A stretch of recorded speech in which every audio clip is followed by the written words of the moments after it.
Have you ever trusted a white-bearded old man to be good? Have you ever trusted a white-bearded old man who gives out candy, loves to laugh kindly, and seems like the safest person in your life? Well, that's not always the case. This is the story of Albus Dumbledore, a man who always stood between shimmering light and silent darkness, as if he were playing chess with other people's lives, while the victims had no idea. 1. The Hogwarts and the White-Bearded Wizard.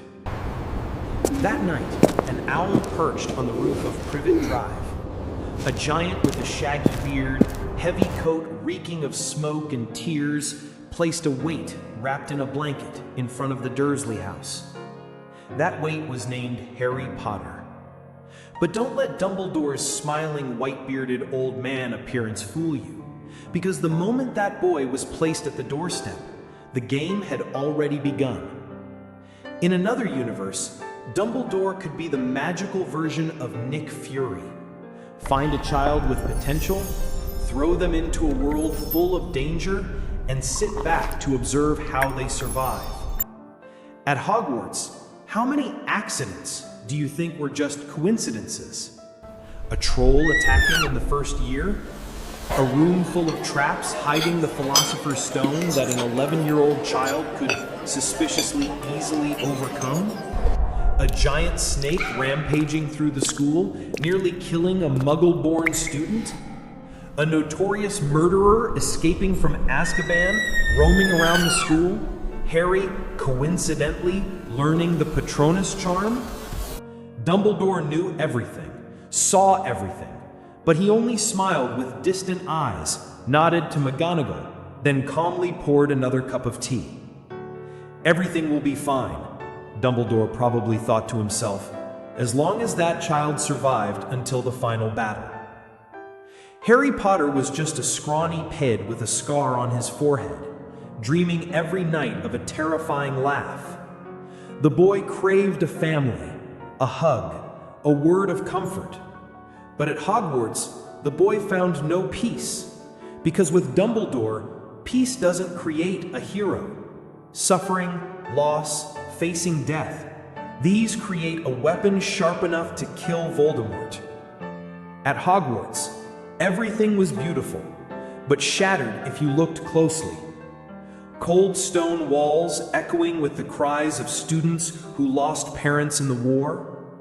The room of requirement appearing whenever you were afraid but unable to escape destiny. Festive parties in the Great Hall with a star-spangled ceiling, but outside, Death Eaters were killing people in mass. And standing above it all was the white-bearded old man in purple robes, blue-gray eyes twinkling, as if he knew every secret in the world. Dumbledore's gaze when Harry first entered Hogwarts, a gentle smile, but eyes like someone orchestrating everything.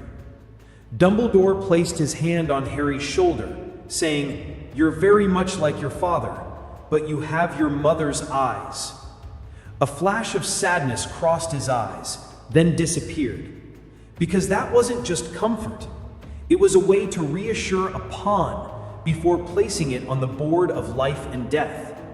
Because Hogwarts wasn't paradise. It was a battlefield disguised with Quidditch games and charms classes. Harry wasn't just a boy learning magic. He was a walking horcrux, a time bomb that Dumbledore himself had activated. And Dumbledore wasn't the nation's grandfather you thought he was. He was a cold strategist dressed as a wise philosopher, ready to let Harry face danger time and again so he would become stronger, strong enough to fight Voldemort. Because he knew, if you want to save the world, you have to let a child bear the sins in your place. 2. Dumbledore knew everything from the beginning. Do you remember that moment in Half-Blood Prince when Harry stood before Dumbledore, holding up Marvolo Gaunt's ring, his eyes full of hope? Dumbledore trembled, his eyes flashing with a brief pain as he looked at the ring. Because at that moment he knew, the boy was holding something that would kill him. That night, Snape entered Dumbledore's office, hands trembling, lips pressed tight. The boy must die. Dumbledore didn't look at Snape. He was gazing at Ariana's portrait, firelight from the hearth reflecting on his silver hair. Yes, Severus, and I think he's ready. At that moment, Snape, who had once been a Death Eater, who had betrayed James and Lily Potter, felt a chill for the first time before the man sitting across from him. Dumbledore had known Harry was a horcrux since Tom Riddle killed Lily and James. He understood that Voldemort was immortal because part of his soul lived within Harry. If Voldemort was to die, Harry had to die too, and he had accepted this from the day he sent Harry to the Dursleys. Late at night at Hogwarts, Dumbledore sat alone in the headmaster's office, his withered hand stroking a lemon drop. The portraits of former headmasters watched silently, as if judging him. In the flickering lamplight, he whispered, "Forgive me, Harry, but I need you to be strong enough to face this destiny." What did Dumbledore do next? He began training Harry Potter, pushing Harry into each battle so he would learn to face danger, letting him fight the basilisk, fight dementors, fight himself, teaching him about friendship, about loss, about facing pain, but never, ever telling him the truth. Because if he did, Harry might collapse. And he needed Harry to believe in something called choice, so when the time came, Harry would walk into the Forbidden Forest, face Voldemort, and let Voldemort kill him. Do you remember the scene where Dumbledore met Harry at the White King's Cross station after Harry was killed? Dumbledore smiled gently, saying, "It's not really death. You can choose. Return or move on." A beautiful cinematic line, full of love. But at that moment he knew. Voldemort had just inadvertently destroyed the horcrux within Harry. Harry was now truly the chosen one, free from Voldemort's soul fragment. If Voldemort was to die, Harry had to die too, and Harry would return to finish the job. Dumbledore smiled because his 17-year plan was complete. Dumbledore wasn't just fighting for peace. He was fighting for forgiveness for himself. He had once craved power alongside Grindelwald, dreaming of for the greater good, and had lost his sister Ariana to that dream. Dumbledore spent his entire life trying to correct his mistake. And if the price was an orphaned boy's death, he would accept it, as long as this world no longer had Voldemort. Harry wasn't Dumbledore's savior. Harry was the time bomb Dumbledore raised to explode at the right moment and destroy Voldemort. But he also loved that bomb, suffered knowing it had to explode, and shed tears seeing it smile innocently, knowing nothing of its cruel destiny. Harry Potter's story transformed from a children's adventure into a tragedy of those who grew up in war. Dumbledore wasn't evil, but he wasn't innocent either. And when you reread the story, looking at the white-bearded old man smiling, you'll wonder, is there love behind that smile? Or just the cold calculation of someone who once let his sister die for power? 3. Dumbledore, wise philosopher or cold-blooded strategist? Have you ever wondered, why would the greatest wizard of the century love eating lemon drops, joke around with office passwords, or laugh maniacally when a student asks about death? Dumbledore and the thirst for power. Before being the beloved white-bearded Dumbledore, he was young Albus, handsome, terrifyingly intelligent, but obsessed with one idea: changing the world. Beside him was Gellert Grindelwald, his lover, his best friend, the only person he had ever truly loved, both dreaming of a world where wizards ruled muggles for the greater good. until that dream cost the life of Ariana, his sister, in a three-way bloody duel. Dumbledore didn't fight Voldemort just to save the world. He fought because he wanted to atone for his youthful mistakes, because Ariana's blood was still on his hands. He dared not face the mirror of Arist. He refused to grasp the Deathly Hallows. He feared himself. Harry, the innocent child, becomes the ultimate pawn. Harry was Dumbledore's ticket to making things right with the world. But to do that, he had to forge Harry into a weapon, making Harry learn to face fear, Dementors, making Harry lose loved ones, Sir Sirius, Dobby, Remus, and Tonks, making Harry understand that death isn't as scary as living cowardly. This wasn't a Hogwarts course, it was emotional assassin training. Symbols in Dumbledore's game. Lemon drops, optimistic, sweet appearance hiding the sour taste of guilt inside. Mirror of Arist. Dumbledore said, "It shows me family." Truth? He saw Ariana, Grindelwald, and himself with the Resurrection Stone. Power, love, and what he had lost. Fox the Phoenix. The Phoenix dies and is reborn from ashes. Dumbledore hoped Harry would be the same. Die to destroy the horcrux, live again to destroy Voldemort. Elder Wand. Ultimate power didn't make Voldemort immortal. It made him a slave to his own ambition. Dumbledore understood this, but still kept it because he needed it for his final plan. Dumbledore, for the world or for himself? He loved Harry, truly, but that love wasn't enough to stop the plan that required Harry's death.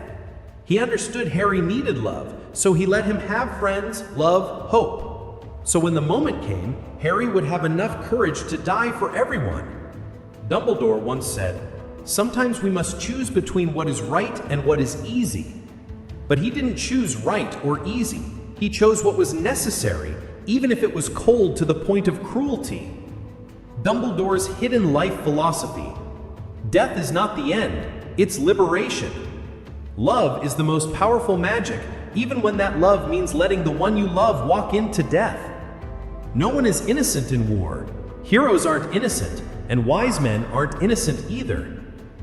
Imagine the camera capturing Dumbledore standing on the astronomy tower, wind blowing through his silver hair, his eyes looking toward the forest where Harry would walk to his death.